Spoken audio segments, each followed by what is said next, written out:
My pleasure to have you today, listener. Let me ask you something straight off. Have you ever achieved your dream? You know, the big promotion, the corner office, the thing you absolutely killed yourself working for, only to get there and feel, well, absolutely nothing. You landed the prize, right? And then it hits you. Your entire internal compass, the thing guiding you, completely broken.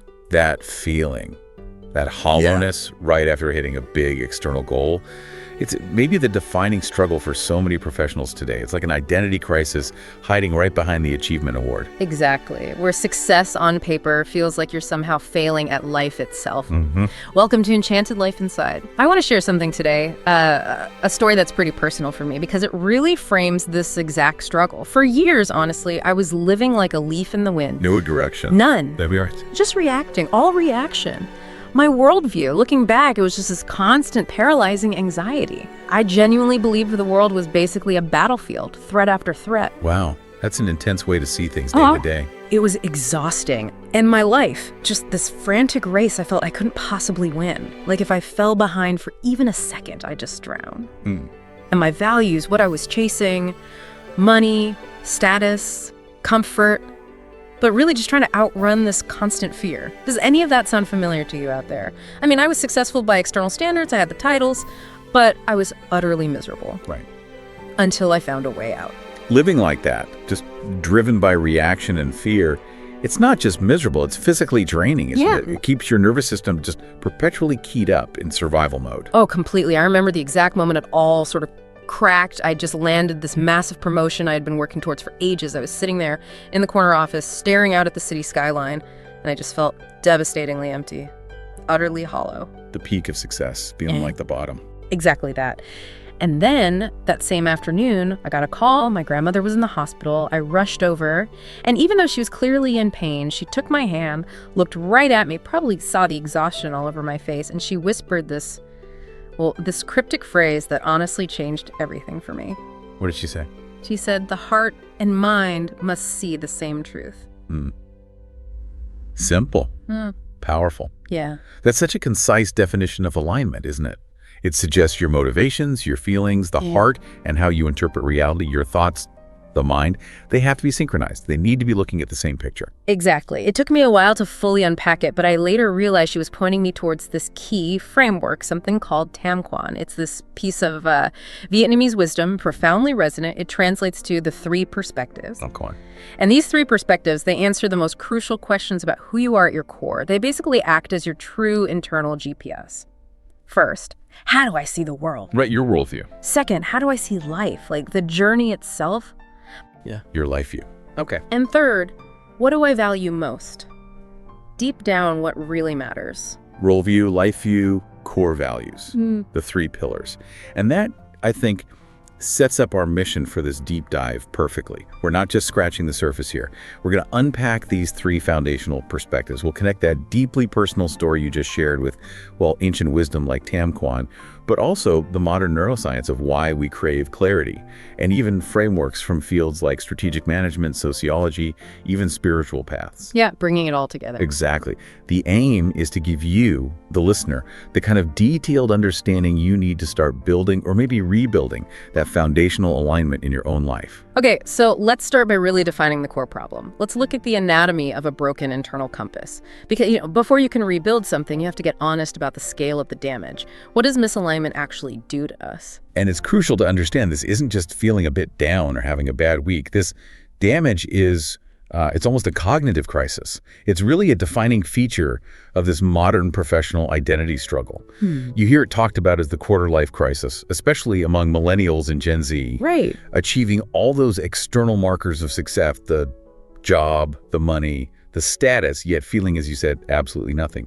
Just hollow inside. And that hollowness, I think, stems directly from operating with perspectives that are either fundamentally broken or maybe more commonly just borrowed, not really yours. Yes, borrowed. For me, like I said, that old worldview was just defined by chronic anxiety. I genuinely saw life as just one threat after another. Everything felt hostile, every colleague, potentially a competitor, every email, a possible crisis brewing. And when you see life primarily as a series of threats, your brain naturally defaults to something we could call the external validation trap. It's a survival mechanism. in a way. How so? Well, you start living almost entirely by borrowed societal values. Think about the neurology. Your brain craves reward, it craves certainty, or at least the feeling of it. Chasing money, status, visible comfort, these things provide a quick, external hit of dopamine. It mimics safety and control, even if it's fleeting. That makes so much sense. It felt exactly like that, like I was constantly trying to purchase this temporary psychological shield. I wasn't chasing success because I love the work. Not really. I was chasing the money primarily to keep the fear at bay, as I put it then. And this trap leads directly to a core behavioral issue psychologists call hedonic adaptation. You know this one. The hedonic treadmill. Yeah. Exactly. You achieve the goal, the raise, the fancy office, and there's maybe an initial surge of pleasure or relief, but it fades incredibly quickly. You basically return to your baseline emotional state, and if your underlying worldview is still driven by anxiety, Then your baseline is still misery, or at least unease. precisely. Yeah. So you're forced to chase the next bigger goal just to feel okay, just to feel normal again. It's a cycle. Oh, it's such a perfect description of that treadmill feeling. I remember constantly checking everyone else's path, measuring my pace against theirs, always asking, am I on track? Am I keeping up? But I never stopped to ask the crucial question, is this track even going where I want to go? Mm-hmm. The fundamental question. And the result? Just exhaustion, bitterness eventually, and living this fundamentally inauthentic life built entirely on someone else's definition of what success should look like. And that inability, or maybe just the lack of space, to question the track itself leads us to a really crucial psychological concept here. The brain's need for clarity over certainty. Our sources really emphasize this. Certainty, knowing what's coming, is one of the brain's highest intrinsic goals. Yeah. It loves predictable patterns. It helps optimize resources, prepare for the good, avoid the bad. But we're living in an age where those predictable patterns seem to be shattering constantly, right? Global uncertainty, the sheer speed of information overload. It feels like certainty is a luxury we don't often have. That's exactly it. And when those patterns shatter, the anxiety doesn't just increase a little bit. For many, it becomes chronic, debilitating. Yeah. And the research backs this up. Uncertainty actually lights up the pain centers of the brain, similar to physical pain, which, unsurprisingly, has severe consequences for our higher cognitive functions. Oh, so Well, when your threat system is constantly activated, constantly scanning for danger, your capacity to focus deeply, to collaborate effectively with others, to solve complex problems creatively, it's all greatly diminished. You end up spending all your precious cognitive energy just scanning for threats, leaving very little for actual creative production or, frankly, genuine human connection. Right, so if the age of reliable external certainty is kind of over, which, looking around, it really feels that way, what can possibly replace it as a mental anchor? How do we function? Clarity. Internal clarity, that's the key insight. Clarity, unlike certainty, doesn't depend on knowing exactly what the future holds. It depends on knowing yourself and knowing your direction. Ah, okay. Internal versus external. Precisely. By establishing absolute clarity in your core principles, your values, your perspectives, the things Tam Quan addresses, you can actually calm the mind significantly. You reduce that constant cognitive drain caused by the endless loop of what-ifs. The goal shifts from seeking external certainty, which is often impossible, to cultivating internal direction, which serves as a powerful, achievable substitute. Okay, let's dive into the framework that started providing that clarity for me. This concept of Tam Quan. As I said, it's this Vietnamese wisdom, meaning the three views, and it defines these three perspectives that form what I now think of as my internal GPS. This is really where that foundational alignment begins to take shape. Tam Quan is so powerful, I think, because it forces introspection across those three fundamental areas of relationship. Your relationship with the world around you, your relationship with time and process, which is life itself, and your relationship with value and self. Right. And if your definitions in these three areas are in conflict, well, internal turbulence, that feeling of being pulled in different directions, it's pretty much unavoidable. Makes sense. So let's break them down. Perspective one, how you see the world, your worldview. My old view, as I mentioned, was pretty simple, pretty bleak. Hostility, unfairness, danger. I genuinely saw the world as a battlefield. That kind of hostile, zero-sum worldview, it actually finds a parallel in certain sociological theories, like the conflict perspective. Okay, tell me more about that briefly. Sure. The conflict perspective basically views society primarily as different groups competing, often ruthlessly, for scarce resources and power.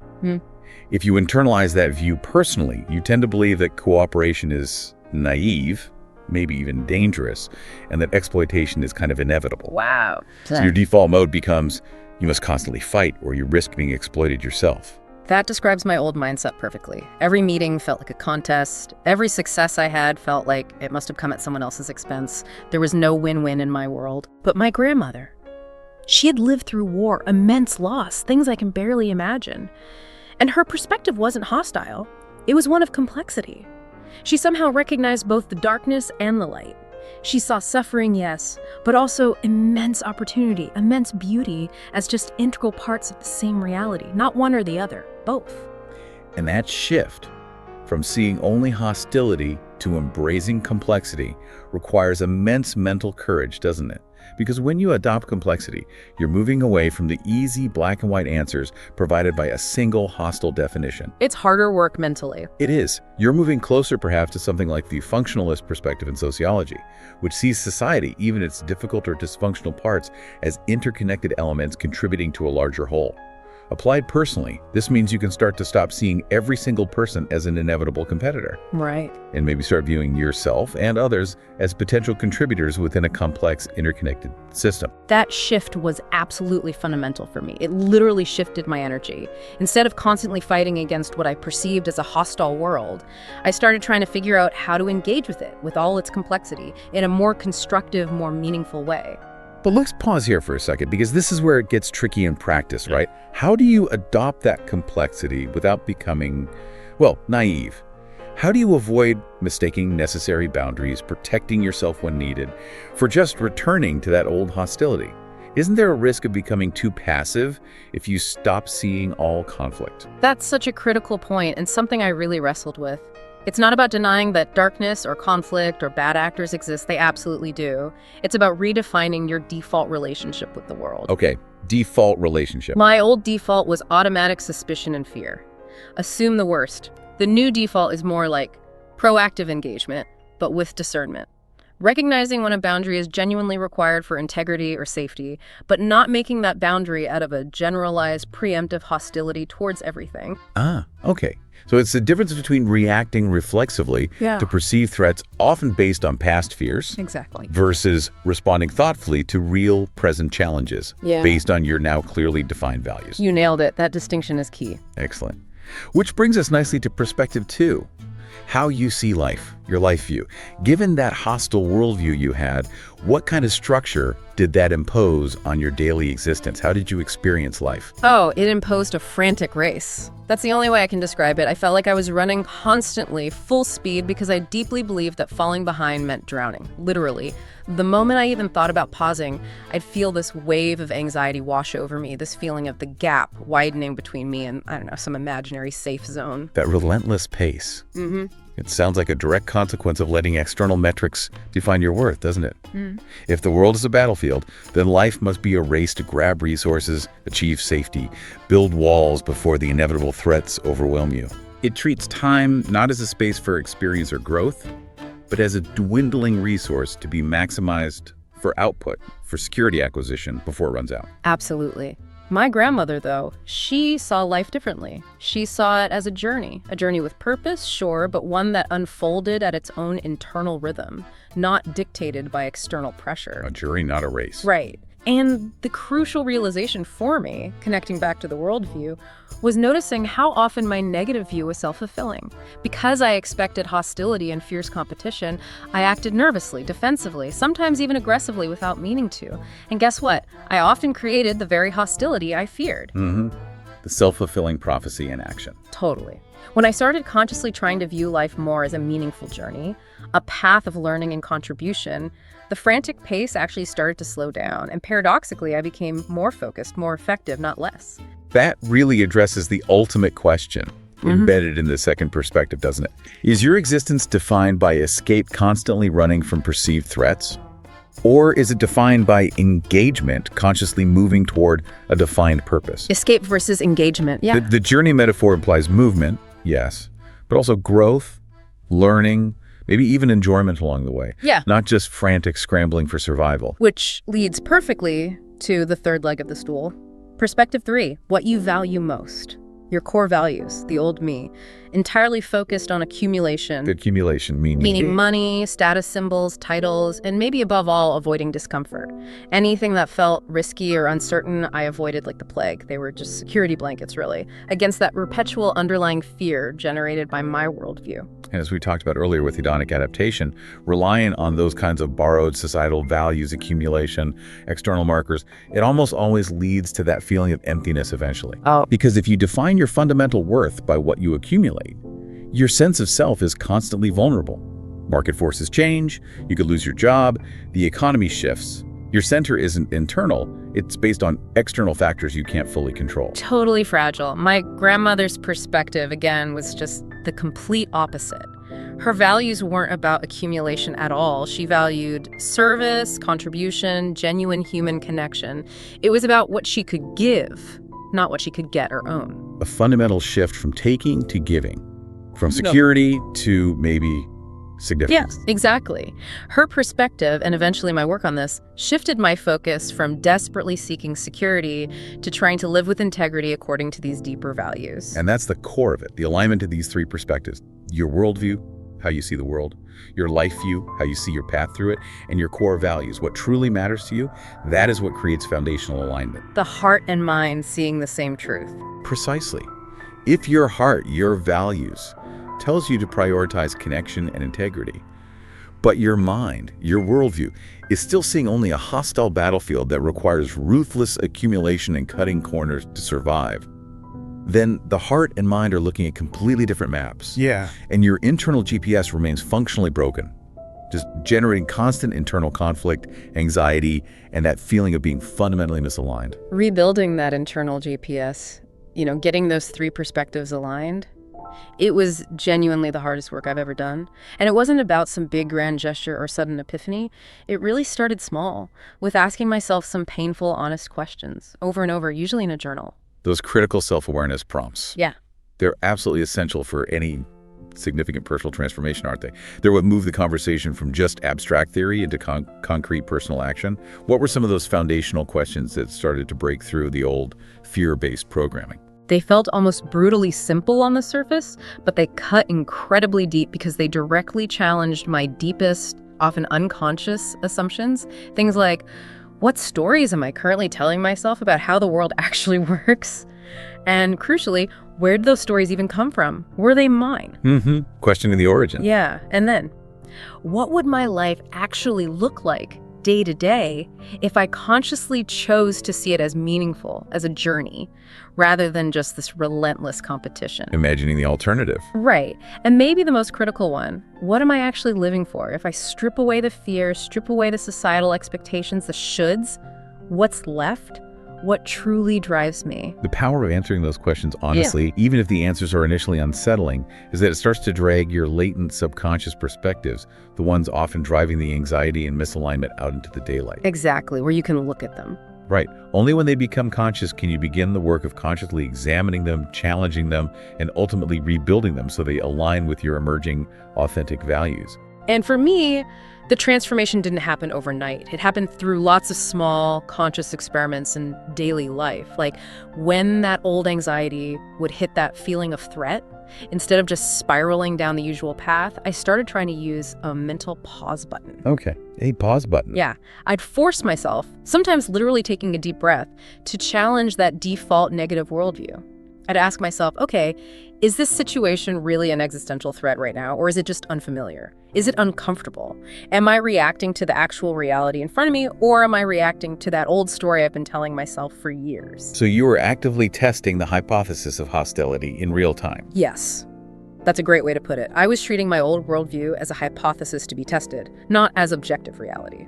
That method, actively testing your assumptions against reality, it's fundamentally linked to the modern principles that high-performing organizations use to achieve clarity and navigate uncertainty. You're essentially adopting a strategic mindset for your personal life. That's really interesting. I didn't think of it that way, but yeah. What are those principles in the organizational context? Well, one of the first practical steps towards achieving clarity, something effective organizations do constantly, is to consciously eliminate alternatives. Eliminate alternatives. Sounds counterintuitive, maybe. It can seem that way, but think about it. If your mind or your organization's resources are constantly distracted by exploring a dozen different what-ifs or potential paths you don't even really want to take, you just drain cognitive capacity. You waste energy deciding between options that don't align with your core direction anyway. Okay, I see, like decision fatigue. Exactly. A great example was Microsoft early in the pandemic. They didn't keep the possibility of large in-person events vaguely open indefinitely. They made a clear, bold decision: eliminate that alternative entirely until a specific, defined date. Later, they strategically removed the possibility of forcing all employees back to the office full-time. This wasn't just about flexibility, it was about creating strategic clarity by removing ambiguity. Okay, so for an individual, that translates to focus, deciding what not to do. Precisely. If you become clear through your Tamquan work that your core value is a deep connection with family, you consciously eliminate alternatives that fundamentally conflict with that. Maybe it's that high-stress, low-meaning side project that eats up all your evenings and weekends. You say no to preserve your cognitive capacity and energy for what truly aligns with your internal GPS. Makes sense. What's the second principle? The second one is to provide timelines. Uncertainty often creates this vague, looming sense of foreboding, right? This feeling that disaster could strike at any moment indefinitely. Oh yeah, that indefinite worry is paralyzing. It is, but by setting specific timelines for reassessment, even if you know those timelines might need to change later based on new information, you contain the anxiety, you give it boundaries. So instead of just worrying endlessly about a big decision, You might set a personal rule. Okay, I'm going to gather information on this for 2 weeks, make a decision, and then I won't revisit it for 6 months unless something truly major changes. It prevents that constant, low-level cognitive leakage of worry about something you've already decided for now. okay, containing the worry. I like that. And the third principle. The third, and maybe the most crucial, is to define principles. Your core principles, your values. When external circumstances are changing rapidly, volatile, uncertain, your underlying values shouldn't be volatile. They are the anchor in the storm. And non-negotiables. Exactly. Corporations understand this deeply. Think about Procter & Gamble navigating the chaos of recent years. They anchored their strategy not on fluctuating profit margins, but on 3 core principles: protect the health and safety of their people, serve their consumers' essential needs, and support communities. Those values guided their decisions even when the market was unpredictable. So anchoring your behavior, your choices, on a clear set of values, your defined principles from perspective 3 that gives you clarity about what matters most, even when the external world feels like it's spinning out of control. That's the absolute definition of foundational alignment in action. It's your navigational chart. So once you started defining these principles for yourself, did decision-making suddenly become easy? No, definitely not easier, not always, but significantly clearer. There was less agonizing, less second-guessing. I faced what felt like the ultimate test of this new alignment maybe a year into this process. Okay. A major client, someone I'd worked with for a long time, offered me this incredibly lucrative deal, huge potential payout. But it required cutting some significant corners on integrity, on transparency with others involved, things that directly violated the core principles I had just worked so hard to define. Oh, wow. The classic conflict. Money versus values. Exactly. And the old me, the accumulation-driven, fear-based version, would have rationalized it in a heartbeat. Everyone does it, just this once. I need the security. I would have grabbed the cash instantly, no question. And honestly, I was terrified of losing that money. The fear was still there. That must have been a tremendous internal battle. The old programming fighting tooth and nail against the new emerging principles. It was brutal. It went on for days. But the new me, the one trying to operate from this place of alignment, focused on integrity, genuine connection, long-term growth, not short-term gain, I ultimately turned it down. I walked away from a massive potential payout. Wow. How did that feel afterwards? Was it regret? Panic? You know, that's the amazing part. The result wasn't the crippling fear and financial panic I absolutely expected. It was this deep, unshakable calm. It wasn't a painless decision. Walking away from that money hurt the bank account, for sure. But because the choice aligned perfectly with my defined core principles, with the person I was actively trying to become, I just knew deep down it was the right choice. And that knowledge, that alignment, gave me a kind of strength, a centeredness I had genuinely never felt before. That personal journey you described, from feeling completely misaligned to building this clarity-driven core, it's incredibly powerful. And what's fascinating is how deeply it resonates with some broader, macro-level ways of thinking in philosophy, sociology, even in how large organizations operate. For instance, let's connect your struggle with personal identity to something called the symbolic interactionist perspective in sociology. Okay, symbolic interactionism. I find this stuff fascinating because it really validates that idea we talked about earlier, that we can end up living a borrowed life shaped by others. Exactly. Symbolic interactionism is what we call a micro-sociology framework. It basically posits that our behavior, our understanding of the world, isn't just based on objective reality, but heavily influenced by the definitions and meanings we create together through social interaction, through symbols, language, gestures. Right, shared meanings. And crucially, our identity, our sense of self, is dramatically shaped by these social interactions and the labels that come with them. There's a classic concept by Charles Horton Cooley called the looking glass self. The looking glass self, okay. The idea is that we don't see ourselves directly. We see ourselves or imagine ourselves through the interpretation of how we think others see us, based on their reactions to us. Wow. Okay, that perfectly explains the broken compass phenomenon. If you're living by those borrowed societal values, chasing the promotion just because society tells you it's important, seeking validation through status symbols, you're essentially letting that looking glass self, that reflection of others' perceived judgments, define your worth. Instead of defining it yourself internally through the kind of deep self-awareness that the Tam Quan process prompts. Wow, I was totally reacting to the reflection in the mirror instead of looking directly at my own substance. Precisely. And another key figure here, W.I. Thomas, famously said that situations we define as real become real in their consequences. Define as real, become real. Okay, so if you define your world as hostile, perspective 1, and life is a frantic race, perspective 2, you will act more nervously, more defensively. You'll interpret ambiguous signals negatively. And through your actions, you inadvertently reinforce those negative assumptions, making them feel more real in your interactions. Creating your own reality in a negative way. Exactly.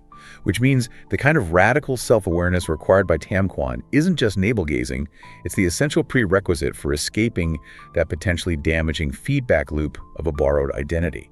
It lets you consciously redefine your reality based on authentic values. That's powerful. And you mentioned we also see parallels in spiritual roadmaps. These often function as alternative models for finding that internal direction, right?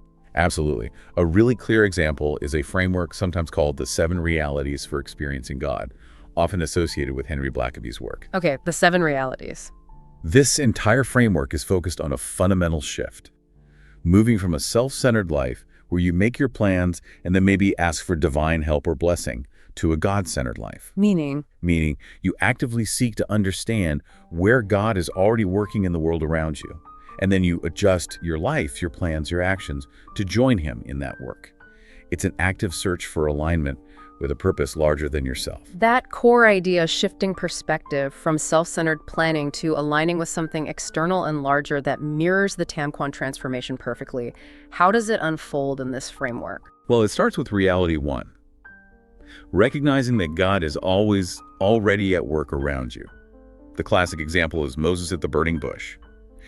God was already at work. Moses just needed his spiritual eyes open to recognize that activity. It requires shifting your worldview, perspective 1, from just focusing on your own problems and plans to seeing this larger ongoing reality. Okay, becoming aware of the bigger picture. Then reality 2 is that God pursues an ongoing personal love relationship with you. Reality 3 emphasizes that God invites you to become involved with him in his work.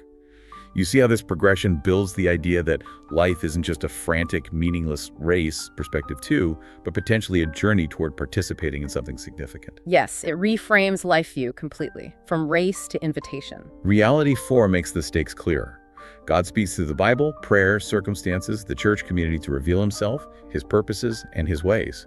This provides, in a sense, the external standard or divine values, perspective 3, against which your internal compass needs to be calibrated. Okay, so there's a source of truth outside yourself to align with. But here's the crucial turning point. To actually make the transition from that self-centered life to this externally aligned one, Reality 5 says you will inevitably face a crisis of belief. A crisis of belief. Okay, that sounds incredibly familiar. That feels like that moment for me, sitting in the corner office, realizing my entire way of seeing the world, my values, it was all fundamentally distorted and empty. That was a crisis. Exactly. The framework suggests that God's invitation to join his work, to align with his purpose, always leads to this kind of crisis point. It's an inevitable challenge that requires genuine faith and concrete action. It forces a choice. A choice between? Between sticking with your old, comfortable, perhaps fear-based or accumulation-based values and ways of operating, and adopting the new principles and actions required to align with this larger divine purpose you're being invited into. That's the pivot point. It is. And if you navigate that crisis through faith, Reality 6 demands that you must make major adjustments in your life. Yeah. Your beliefs, your character, your relationships, your goals, your behavior, to align fully with God's will, just as you had to adjust your perspectives from accumulation and fear to service and integrity. It requires concrete change, not just intellectual agreement. Absolutely. And then Reality 7 is the outcome, the goal. As you obey what you understand God is leading you to do, and as you make those adjustments, you come to know God more deeply by experience as you see him accomplish his work through you. It's a beautiful illustration, I think, of the deep, structural, sometimes painful shift required for true, lasting alignment, whether you frame it spiritually or psychologically. And just to bring it full circle, this fundamental search for foundational alignment, this need for clarity and purpose, it isn't exclusive to individuals or faith traditions. Large organizations grapple with precisely the same challenges. They need strategic clarity to avoid just, well, limping along, as one source put it. Right. Strategic management offers some really interesting corporate parallels for the 3 personal perspectives we've been discussing. It does. Strategically, companies often rely on different perspectives to shape their corporate worldview and strategy. The traditional view, for example, focuses heavily on analyzing the external environment and adapting the company to fit opportunities and threats. Kind of like reacting to the battlefield? In a way, yes. Then there's the resource-based view, which defines the company primarily as a unique bundle of internal resources and capabilities, things like brand recognition, proprietary technology, maybe superior financial controls like Marriott is known for. The focus here is leveraging those internal strengths to outperform rivals. More internally focused. Right. And then the stakeholder view is where the values piece really comes into play explicitly at the corporate level. This view emphasizes managing relationships not just with shareholders, but with all groups that significantly affect or are affected by the firm employees, customers, suppliers, communities. It recognizes that long-term success is often intertwined with the health and well-being of the wider system. That sounds a lot like the shift towards valuing service and connection, perspective 3. It definitely echoes that interconnectedness. But perhaps the most interesting strategic concept here, relating to your journey of discovery, is the difference between deliberate strategy and emergent strategy. Deliberate versus emergent, okay. Deliberate strategy is the plan that managers intend to pursue from the outset. Think of it like your original New Year's resolution, the intended path. Got it. The grand plan. Exactly. But, as we all know from New Year's resolutions, life happens. Precisely. Often, strategy isn't perfectly planned and executed. It emerges over time through learning, through trial and error, sometimes from completely unexpected outcomes or discoveries made along the way. Okay, like adapting on the fly based on what actually works. Exactly. The classic business school example is the Westin Heavenly Bed. Westin's deliberate strategy was simply to provide a superior sleep experience within their hotels to attract guests. That was the plan. Makes sense for a hotel. But then, an unintended outcome occurred. Guests started calling reception, asking insistently where they could buy the mattress, the pillows, the bedding. This wasn't part of the original strategy at all. People wanted to take the bed home. Right. This persistent customer feedback led Westin to launch an entirely new, highly lucrative retail business selling the Heavenly Bed and its components directly to consumers. That massively successful retail arm was purely emergent strategy.